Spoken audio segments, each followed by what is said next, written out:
Arafah. Tentu kita tidak pernah memperbandingkan apa yang disabdakan Nabi dengan yang jadi pikiran mereka itu. Kalau mereka alasannya karena orang bergumul di situ, di Mina, di Arafah, gara-gara waktunya sama, titiknya sama, terus terjadi kematian gini. Apa yang nggak wukuf di Arafah itu hidup semua. Itu kan kayak dalilnya orang rokok mari cepat mati. Oh, sing ra rokok ya mati. Orang-orang jil juga mati. Orang-orang liberal yang pikirannya katanya ingin menyelamatkan kehidupan juga pada akhirnya mereka mati. Mendingan mati di Arafah, keren di tanah suci. Bodoh usah begitu. Sebenarnya begini loh. Mereka itu menjadi salah karena nggak mau ngaji fikih secara serius. Saya itu memang menyesal sekali ya. Kenapa sih orang wukuf itu kok dungani suwira barbar itu memang sakiliane. Boy dongo itu yakin pangeran apian sedilu itu tetap dituruti. Gitu aja, gak usah lama-lama. Ya kata hikam kan gitu, ngelingno pangeran udah suwi-suwi, sing perlu dielingno sing iso lali, pangeran iso lali kok amen mbok elingno wae kan gitu cara madzhab hikam. Makanya kata madzhab hikam kan gitu, wa inna ma yunabbahu man yajuzu alaihil ikhfal, yang boleh diingatkan yang mungkin lupa. Tapi kalau masih ingat ya sudah tidak usah diingatkan lagi. Doa itu sekali saja. Saya ini termasuk korban kitab hikam. Loh, saya itu berkali-kali ke Mekah. Itu saya kalau dongo itu pertama di multazam berdoa. Itu saya sebagai santri ya pas di multazam ingin berdoa lagi, tapi mesti spontan tuh ingat hikam yang boleh diingatkan yang mungkin lupa. Akhirnya bilang ya sudah tadi Gusti, ya gitu dok. Di putaran ketiga bilang tadi loh Gusti, ya gitu terus, karena memang saya malu mengingatkan zat yang nggak mungkin lupa. Tapi sampean jangan ikut saya, ini kriminal. Ini termasuk sisi-sisi kriminal ilmu saya. Tapi ilmunya ada, sampai cari di hikam wa inna ma yunabbahu man yajuzu alihil ikhfal, yang boleh diingatkan yang berpotensi lupa. Mungkin Anda punya dalih, wah aku dongo mau nunjukno butuh Gus tapi ra kepen disembadani. Ya alhamdulillah aku yang ngono. Tapi tak pikir makom sampean tidak seperti itu, tetap kepengen disembadani. Lalu pertanyaannya kemudian, kalau kita ngikuti fikih sebetulnya nggak perlu menumpuk di Arafah, sama cari di takrib, di muin, di semua bab fikih. Wukuf di Arafah itu sah dan tidak perlu muksun walau mutarodidan, meskipun hanya jalan-jalan. Bahkan di Fathul Mu'in diberi walau lagi, walau fitolabi abidin, moro Arafah mbek golek duit ceblok atau golek apa ngono ya wis sah. Lho andai kan semua melakukan itu mau ngesif muter saja kan selesai kan. Mari terus dodongkrok di situ lama-lama. Iya enggak? Zaman Fathul Mu'in dihentikan walau mutarodidan, lewat tok itu sudah sah. Bahkan walau fitolabi abikan, meskipun tidak punya niat wukuf, pokoknya ke situ ya sudah nyari-nyari apa gitu. Sing mari menumpuk gara-gara semua itu ingin ideal. Wah mumpung di Arafah ngentekno Tegal, ngentekno sawah, wah sudah. Makanya kalau haji itu sama orang yang ngedol Tegal mesti seru, wah itu nangis. Haji be orang alim atau orang KBIH gak iso nangis karena malah badi kan, dia kan nggak pati iso nangis mesti itu. Nah ini kan, nah ini penting saya utarakan. Jadi andikan orang itu ya haji kayak orang-orang alim. Setahu saya orang-orang alim kalau haji ya biasa saja, sekadarnya. Karena ya dia tahu ini masalah karena nanti ganggu yang lain, sekadarnya. Karena kita ini berlebihan, akhirnya menumpuk di situ. Padahal fikih zaman dulu sudah mengatakan walau mutarodidan fitolabi abikin, jelas itu takbirnya. Masih ingat atau jangan takbir itu? Harus ingat kalau. Jadi ini kan problem kita lagi-lagi tidak hafal, kita tidak menguasai ngotok fikih. Saya dulu sinau Fathul Mu'in, makanya Gus Zofur itu cerita, kita ini hidup, Gus Zofur sering cerita ke saya, kita ini hidup berkah Gus. Zaman saya jenengan itu rata-rata teman-teman Fathul Mu'in itu setengah hafal i'anah. Ya karena kompetitornya ya baik, peminatnya ya baik. Dulu saking senengnya Gus Naji sama ilmu itu, beliau pernah ikut Fathul Mu'in era saya. Padahal sudah dari Mekah lama, saking senengnya ilmu. Jadi kita dulu biasa diskusi dengan Gus Naji, dengan Gus Zofur karena saking senengnya ilmu. Ya itu tadi, karena memang ilmu itu asik. Tapi kita ini belajar fikih itu tidak seperti itu. Kita sudah kayak, ya sudah kayak orang-orang yang nggak mau fikih. Wong nak ndonga ning Arafah gini-gini terus, ya hanya gitu-gitu dok. Tidak mikir kalau ganggu orang lain itu begini gue gak dipikir. Itu satu. Jadi menurut saya Sampai jangan pernah terlintas bahwa pendapat jil atau apa saja itu pendapat. Walaysa kullu khilafin ja'a mu'tabaro illa khilafal ladzi hadzu minan nadhari. Tidak semua khilaf itu kita hitung khilaf kecuali yang kualitasnya sama. Kecuali begini kualitasnya agak sama. Misalnya sholat jenazah. Sholat jenazah itu trennya kan mayit di depan, terus imamnya itu di belakang. Nah itu boleh, ada ulama mengatakan nggak apa-apa. Sholat jenazah, jenazahnya di depan, mayit imamnya di jenazahnya di belakang, imamnya di depan. Meskipun itu tidak lazim, tapi masih masuk akal. Itu tadi fa'innal janazah laisat bimanzilatil imam. Piye jenazah ora imam wajib kok ngarep. Alasannya apa? Loh itu udah orang liberal, itu kitab Mahalil. Kaul awal jenazah harus di depan, kaul sani tidak harus. Piye jenazah itu tidak imam. Coba alasannya di depan apa? Dia tidak imam. Kalau seperti itu masih khilaf karena sama-sama ulama. Dan khilaf ini dipraktekkan, tapi jangan di sini loh ya, ini jadi fitnah. Sampean tak cerita nih, sampean kalau haji itu tiap ba'dal maktubah ada sholat jenazah enggak? Enggak, sampean jawab saja. Yang pernah haji, tiap maktubah kan ada sholat jenazah. Itu jenazahnya di depan apa di kamar mayat? Loh, itu bukan goib loh, orangnya masih belum dikubur. Enggak, sampean jawab saja. Di kamar mayat, enggak semuanya dibawa ke depan. Artinya ada konteks tertentu, mungkin kauliku ya ono gunane dalam konteks Mekah karena orangnya banyak sibuk ora kober gawa napa jenazah. Tapi nak dalam konteks Indonesia ya suul adab. Wong keren pisan kok ngarepe kok ora oleh gitu loh. Jadi ya kalau kiai kan biasa kok ngarep keren. Misalnya jenazah wong awam kesempatan sak ngarepe kiai ya pas mati kowe kok ora oleh gitu. Jadi cara kula itu kan. Lah iya misalnya orang awam goblok mati. Jenazah dak kok nguri. Dadi yo ape dadi ngarepe kiai pisan kok ora oleh gitu loh. Jadi menurut saya itu. Tapi kalau kamu mengatakan ini fardhu ain, kalau enggak di depan enggak salah, alasan Anda apa? Ini itu udah imam. Sing wajib di depan kita ini kalau imam. Lah seperti itu khilaf. Ini cerita khilaf. Mutu, alasannya sama-sama mutu. Qailnya yang punya pendapat ya sama-sama mutu karena diceritakan kita Mahalli. Dan dipraktekkan di Arab Saudi, yaitu banyak jenazah di kamar mayat, tetap sholat apa? Jenazah. Gaib. Itu pernah saya praktekkan. Tapi sekali itu saja, mungkin tidak terulang. Pas kemarin Banafe Hajin. Banafe itu dekat jenazah itu tidak mungkin, banyak sekali. Gak sholat itu bengi-bengi tante ini nganti jam loro. Dan saya akrab sama beliau, sering guyon sama saya. Sebelum meninggal tuh berkali-kali ya memang masih keluarga sama saya, jadi sering guyon. Dulu sering guyon sama saya. Ya aku sebenarnya tenanan ini ya, sering ngandani saya gitu. Saya nggak ngira kalau mau wafat. Akhirnya saya itu ke masjid sama anak saya namanya Hasan. Acung nyolati Banafe. Pak kok nggak di depannya? Ya sudah ini darurat. Karena nggak mungkin mendekat beliau. Jadi ya itu tadi buktinya sholat gaib. Sholat gaib juga misalnya orang Kediri boleh nggak nyolati orang yang mati di NTT yang lebih timur, boleh nggak? Boleh, padahal mayatnya di belakang karena memang tidak imam. Lah kalau seperti itu khilaf, ini cerita kalau seperti itu khilaf meskipun agak-agak kontroversi tapi kualitasnya masih waras lah, masih bagus.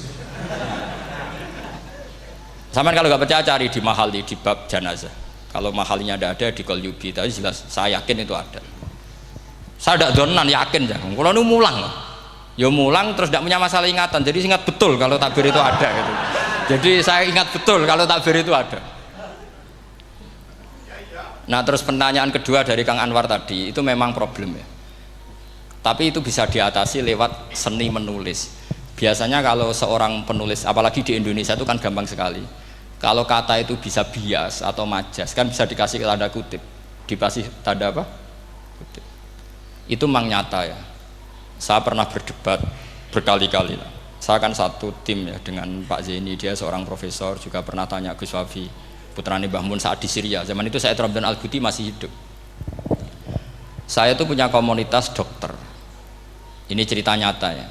Yang dia tanya gini, Pak Bahak, kita ini ahli embriologi.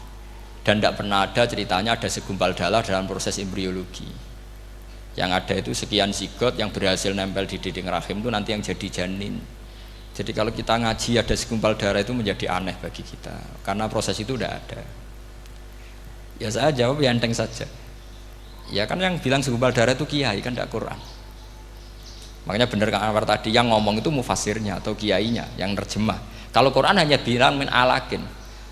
Iqra bismi rabbikal ladzi khalaq khalaqal insana min alaq. Alaq itu kan dari kata alaqa ya'liqu alaqon, sesuatu yang nempel itu namanya alaqah. Makanya di Alfiyah ada wa ulqatun hasilatun, ulqah itu sesuatu yang terkait atau yang menempel. Sehingga ya pokoknya kalau alaq itu artinya tidak harus segumpal darah, bisa sesuatu yang menempel. Sama cari di kamus, dicari sama dia kamus. Aliqa ya'liqu menempel. Oh, ya oke Pak, enggak masalah. Nah, lalu kalau kita memaksakan itu bukti ilmiahnya Quran ya resiko juga, nanti ada penelitian yang berbeda. Makanya kita bisa memanfaatkan tanda kutip kalau lafadz itu majas atau kata itu majas, kalimat itu majas. Atau kita menganalisis secara balaghah min jinsi dzalikat dam. Misalnya begini, saya kalau sedang benci Anda, saya akan bilang kamu itu membawa WC. Wong tak melete gawa WC ngalor ngidul, karena di perut kita memang ada kotoran. Berarti kita ini WC yang melaku ngalor gitu. Oke, itu saat kita benci manusia. Coba sampean lihat di kitab tasawuf. Faqih fatatakabbar wa anta kanafun minal aknam, kan disebut kamu kok sombong kowe iku WC melaku. Tapi nanti kalau kamu ngaji di alam rohani, kamu disebut laqad khalaqnal insana fi ahsani taqwim. Artinya bisa saja alakin ini benar-benar maknanya segumpal darah.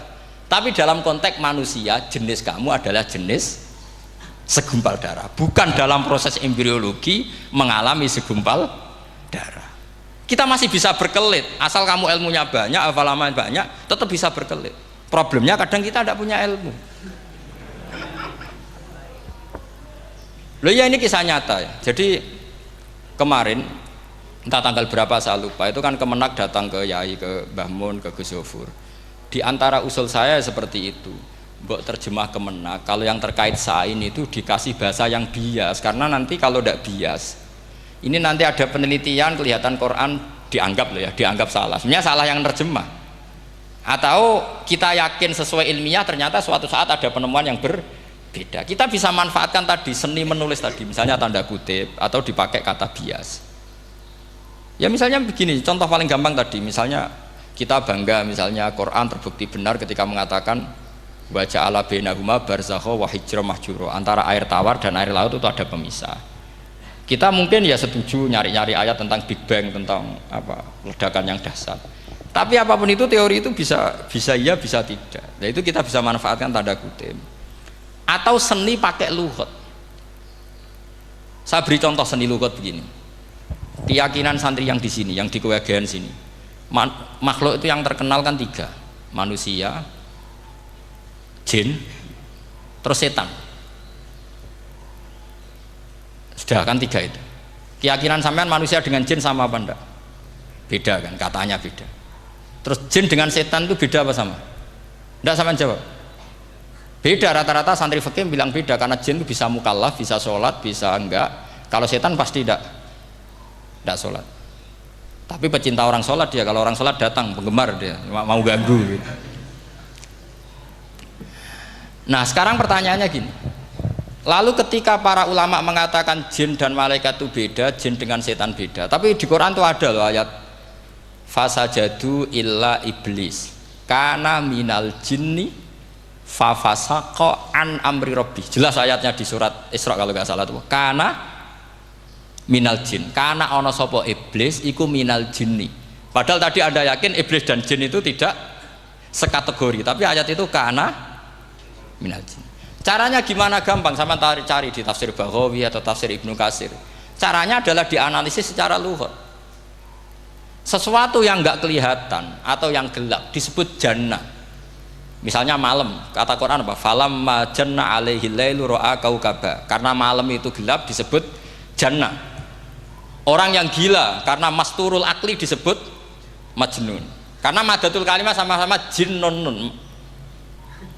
Madatul kalimah kan sama kan, jim nun musyaddad berarti jim nun nun. Saya ulang lagi ya, kalau malam disebut falamma janna alaihi lailu, kalau orang masturul akli disebut majnun, Orang dalam kandungan disebut janin. Kullu dzalika yusamma bidzalik li'annahu mastur. Semua dinamakan itu karena mastur, tidak kelihatan. Nah, sekarang sampai tak tanya, iblis itu kelihatan apa enggak? Enggak. Berarti kalau kana ana sapa iblis minal jinni setengah barang sing ora ketok. Kecumanane minal jinni kelompok jin. Nanti kamu masalah dengan kiai Anda meyakini, "Lho jin kok iblis?" Beda.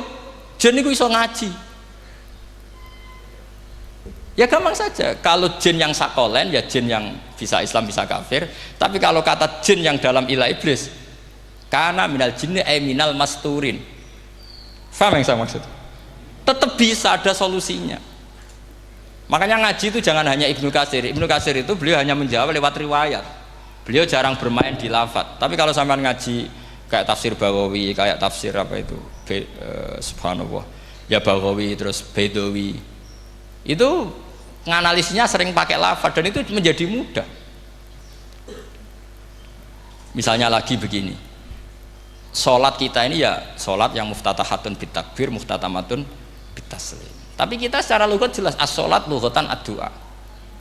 Dan ada lafadz di Quran yang nggak mungkin kita maknani sholat itu dengan makna sholat yang mustalah alaihim tal fuqaha, yaitu di ayat khud min amwalihim shadaqatan tutahhiruhum wa tuzakkihim biha wa sholli alaihim inna sholataka sakanullah. Muhammad, kalau ada orang zakat ke kamu, sholli alaihim, kamu harus mensolati mereka. Wong cek urip kok di solati, pasti maknanya sholli ai utulahum, kamu mendoakan. Terus inna sholataka sakanullahum ai du'auka sakanullahum, doa kamu membuat mereka tenang.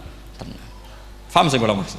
Lagi-lagi kita, kalau Anda janggal secara ilmiah, ya sama seperti misalnya katanya bumi menurut Quran itu diciptakan dalam masa 6 hari, padahal menurut teori Big Bang sekian juta tahun. Lu yaumin itu maknanya tidak harus 24 jam. Kullahinin bisa disebut kullah yaumin. Buktinya ayat yas'aluhu man fis samawati wal ard kulla yaumin huwa fi sa'an. Apa Allah memutus sesuatu nunggu 24 jam? Kullahinin wa kulla waqtin huwa fi sa'an. Makanya di terjemahan UII termasuk saya usul visitati ayam itu dalam 6 masa.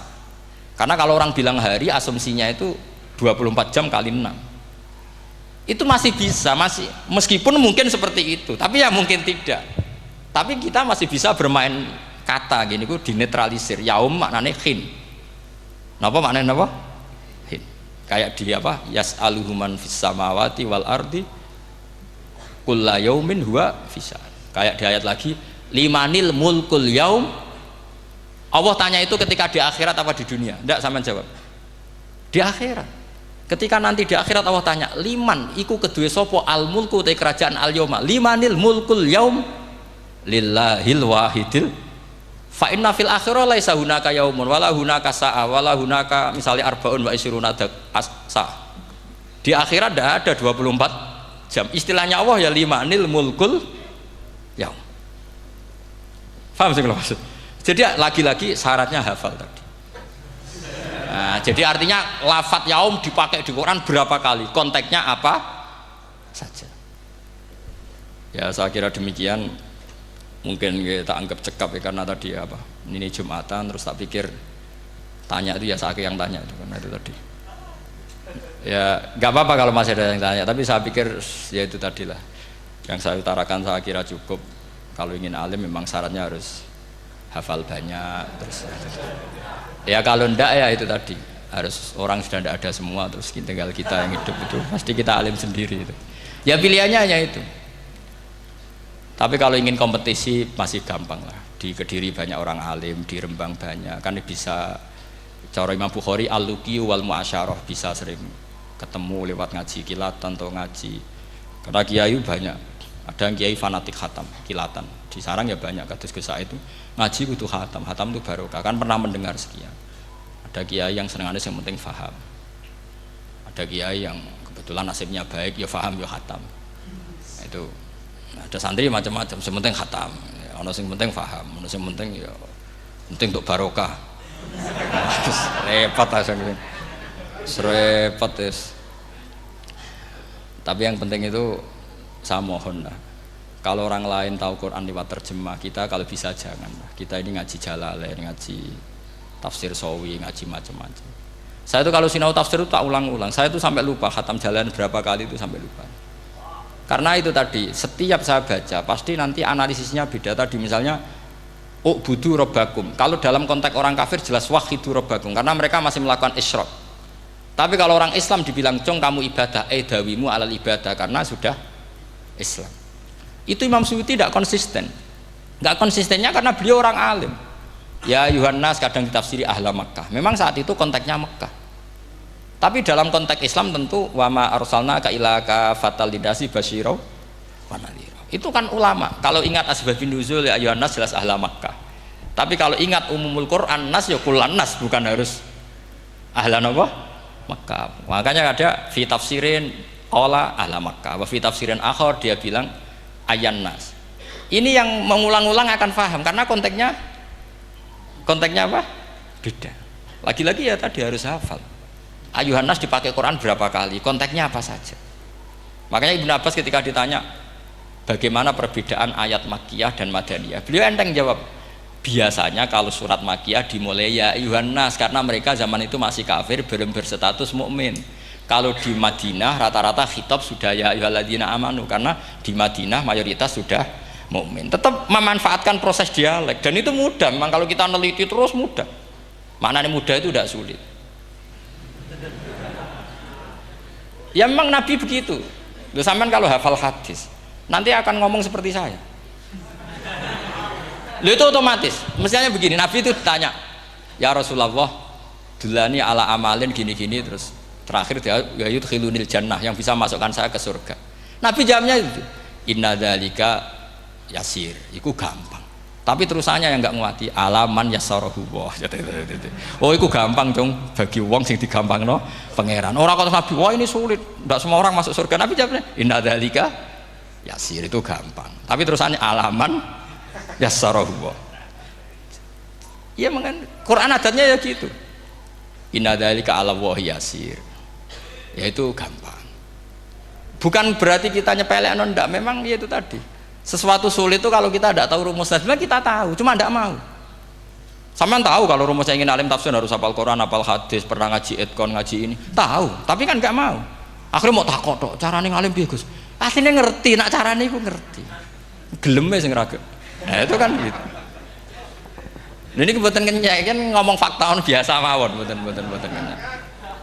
Ya seperti kamu mau ke Jakarta kan jauh, tapi tetap gampang. Caranya beli tiket gini-gini ya kan gampang. Ya kalau ingin alim tafsir, satu hafal Quran, dua minimal setengah hafal Jalalain. Nanti kalau Jalalain janggal, kamu ngaji sawi, karena banyak juga Jalalain yang diprotes sama Imam Sawi, dikritik. Itu kan wajar ya, sarah itu hanya membenarkan yang di matan ada masalah. Takrib kurang barokah, ya ada beberapa yang dibenarkan sarah. Kayak takrib ngendikan mabit bimina sunat apa wajib. Kalau di kitab Fathul Qorib sunat, di sarah dibenarkan, kalau yang benar itu wajib. Takrib bilang sholat jamaah itu sunat muakkadah, di sarah dibenarkan itu fardu kifayah. Ya sama di Jalalain kadang ada masalah seperti itu.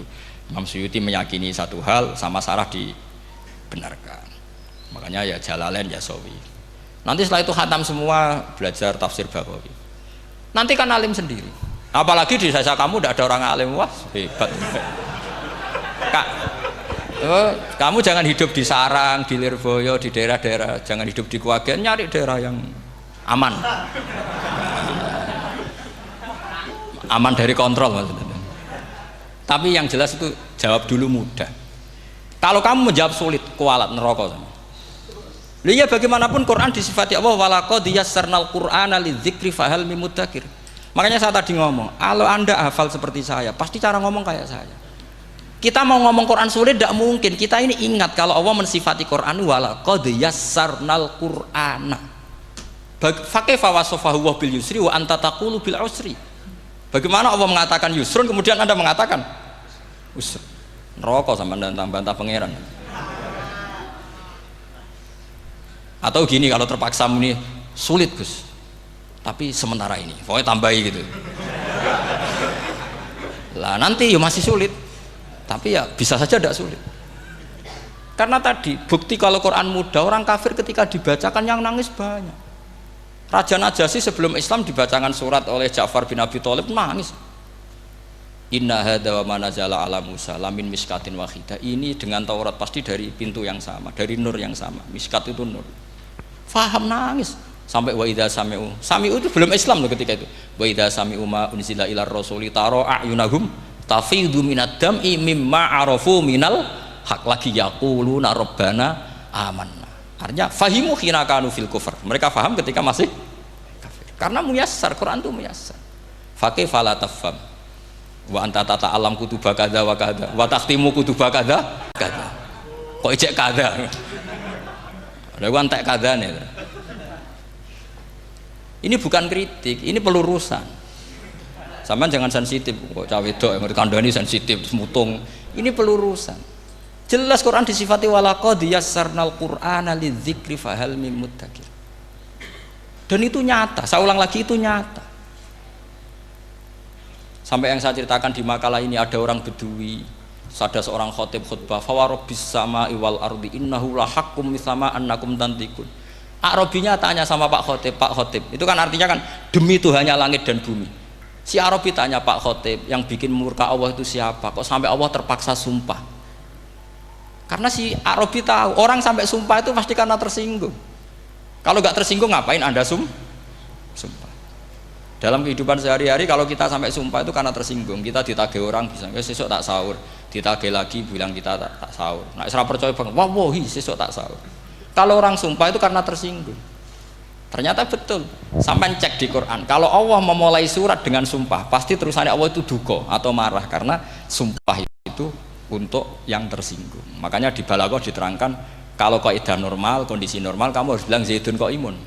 Kalau mukhatab ada indikasi tidak percaya, kamu bilang inna Zaidan qaimun. Kalau selalu kelihatan tidak percaya, kamu harus bilang wallahi inna Zaidan laqaimun. Ya enggak di ilmu balaghah. Lah iya itu kan Arabi saja paham. Kamu yang ngaji Jahrul Makno tidak paham kan aneh. Makanya itu penting gitu. Lagi-lagi walaqad yassarnal qur'ana lidzikri fahal ya doa ini bagian ustadz yang pun khusyuk nih kan donga ning kersane niki. Ampun kula.